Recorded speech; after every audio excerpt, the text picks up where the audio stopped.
New data from the U.S. government shows China was responsible for incurring the highest portion of America's trade deficit for goods and services last year. As a result, it seems Beijing is inching closer to being labeled a currency manipulator by the Trump administration. Jung-soo has the details. According to the U.S. Department of Commerce on Tuesday, the U.S. suffered an overall trade deficit of over $502 billion in 2016, which is 0.4% higher than 2015, and is also the highest in 4 years. By far, the biggest deficit was with China at more than $347 billion.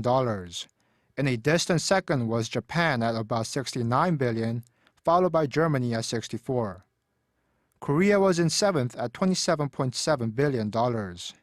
One reason for the bigger deficit last year was that exports were hit by a stronger dollar, which has risen 2% since President Trump's election. It's something he will likely seek to reverse. Just days ago, the Trump administration attacked countries including China, Japan, and Germany as currency manipulators.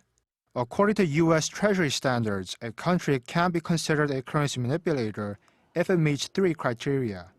It needs to have a trade surplus with the U.S. of over $20 billion, a current account surplus worth more than 3% of its GDP, and lastly, it must exhibit a history of deliberate currency depreciation.